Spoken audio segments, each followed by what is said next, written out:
Money, money, money, money. Money. Money. Money.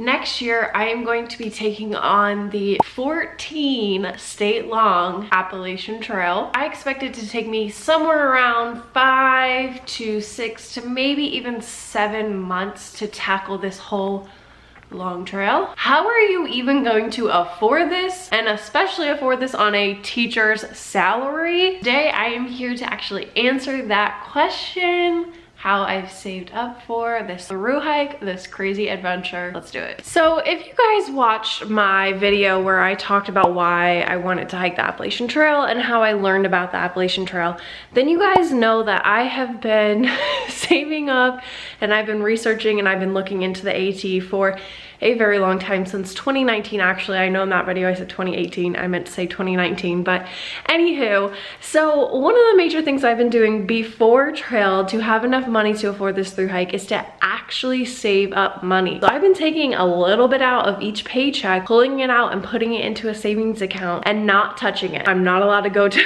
that savings account at all. That is strictly for AT money. That's like the first major thing that I've been doing. It's been saving up over time. For years I have been saving for this. Another major thing that I have been doing is I've been living, you could say, frugally for a very long time. Since I learned that I wanted to actually do this trail, I have been saving up slowly, and I've also been spending little to no money. Obviously within my career, if you guys have been following my channel for a long time, you know that I'm a teacher and I have spent money on my own classroom. Well, this school year, I have really tried to not spend a lot of money on my classroom. I think I've only spent like 20 bucks this school year so far, and that's because it was something that I needed for a science project and something that I needed to keep myself organized for this school year. But other than that, I have not been spending money at my job, which most careers you don't have to spend money for your own job. So, you know, that's a whole teaching issue.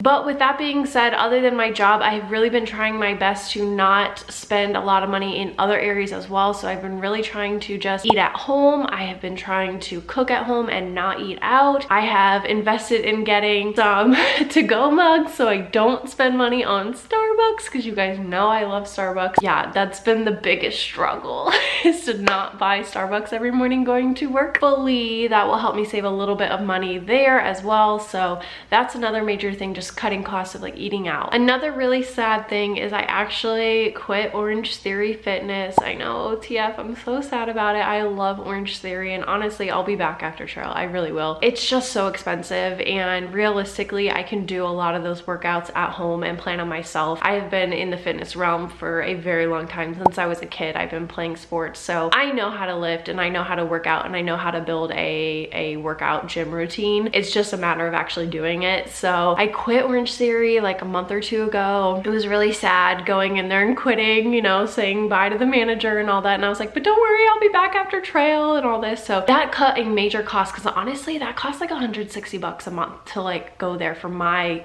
my studio. So I'm not having to spend that money. Luckily, where I live right now has a gym that I can go to for free. It's included in my cost of living. And as you guys know, if you watch my physical training plan, if you haven't, go check the link in the description. You guys know that I'm training for a race right now. So a lot of my training is actually outdoors running. So I really don't need to be at OTF. So I cut that cost out. Another really big thing that happened to me this year, and you can tell I'm a little bit sick right now, is I got the C word. I'm not gonna say the word because, you know, YouTube is just gonna like cut my video and not promote it. But I got that, and for the second time, might I add.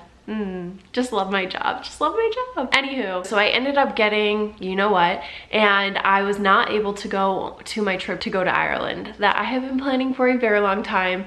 I'm very sad about it. I've had this trip booked since 2019. It's been postponed.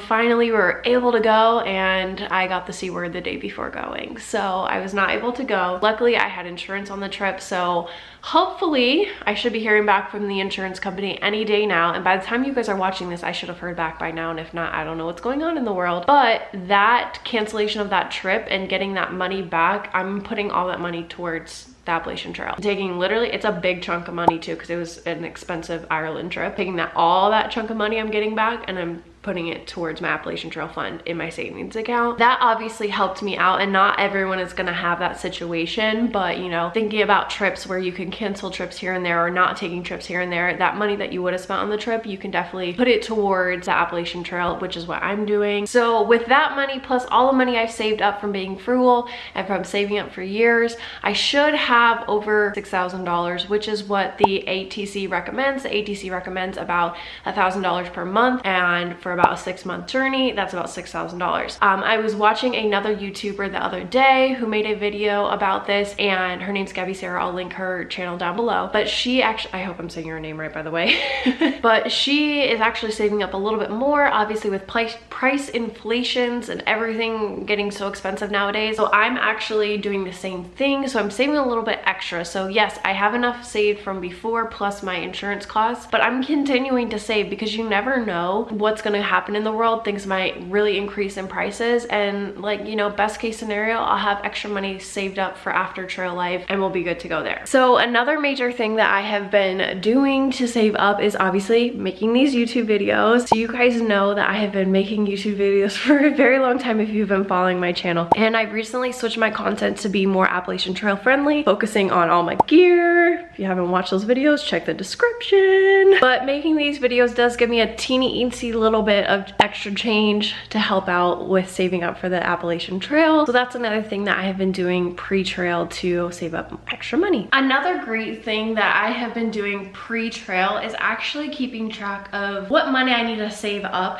in a budgeting Excel Google Sheets thing that my hiking partner made for me. So she went through and she made this lovely document for each month and whatnot, and so I've been going through and updating it. In fact, I updated it last night to kind of reflect our new like start date and all that, and she went through and added different costs that we may or may not have. Like we added in like an emergency fund, we added in like weather evacs, like just in case something crazy happens and we have to get off trail and like stay an extra night at a hostel or something. Like, so she went through and added all these things in, insurance, all, I mean everything that you can think of, so we can kind of get a general idea of like actually how much like we really do need. And so by having that, it's actually helped me to realize like I do have a good chunk of change saved up, but if I really want to make sure that I'm like safe and like need to like ask people for money, like my family or whatnot, in these emergency situations, I do need to save up a little bit more. So it's really helped me to see how much money I have and how much I still need to save up before trail. Another thing I may do is I may end up Uber Eats driving before trail starts if I do need to save up a little bit of extra money here and there, but I don't know if I'll actually do that because I do have a good plan of where, from that Google Sheets budgeting sheet, I do have a pretty good plan of like the amount of money I need to save up and how much I need to save up each month. So I don't think I'll need to, but like worst case scenario, I do have that as a fallback of what I could do if I need some extra change.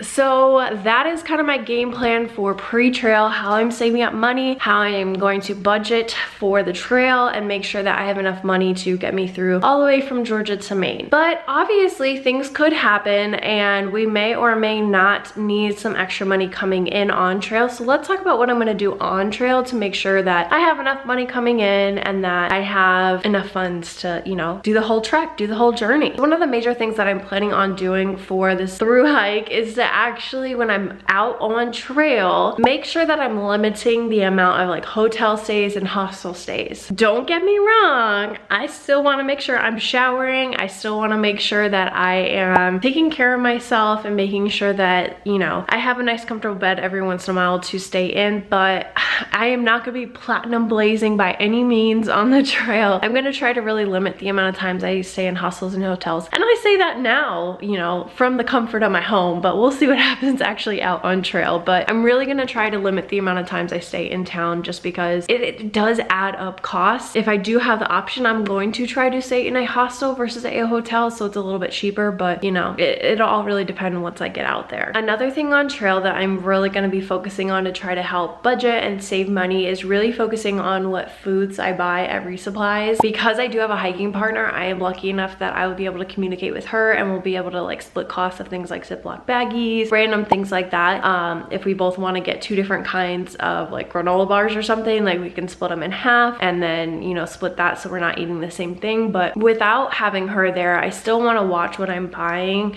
and making sure that I'm doing my resupplies cost effectively. So I know like Neil's Gap, there is a store there called Mountain Crossings. Lovely store, lovely store. If you guys watch my Section Hike, you know they came and helped me with my flat tire. They're amazing people. However, I have heard through the grapevine and from actually being in the store, the food there is actually really expensive to buy to resupply. So I know like one of the things I'm going to be doing is pre-trails, I'm going to be sending myself a resupply box there. I'll film a whole video on that of what I'm going to put in that for you guys as well. But definitely making sure that I'm just like keeping track of my food, keeping track of what I'm buying, and trying to do it as cost effectively as possible. And then I did mention my hiking partner already, but having a hiking partner, and she's gonna hate me for saying this, sorry, but it comes with its pros and cons. So there are some things you are gonna have to compromise on, and that's fine, you know, that's life. You know, if you have a partner, you have to compromise on things. You can't have everything your way. So, you know, there's pros and cons to it, but one of the major benefits, so thanks girl, thanks hiking partner,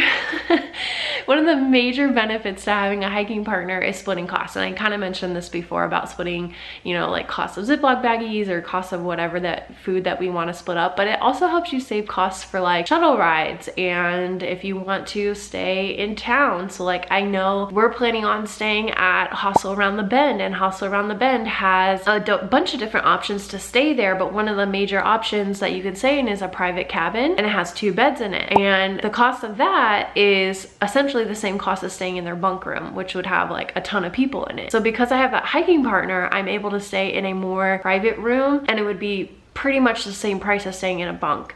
So, you know, having her there definitely helps save costs for things like that.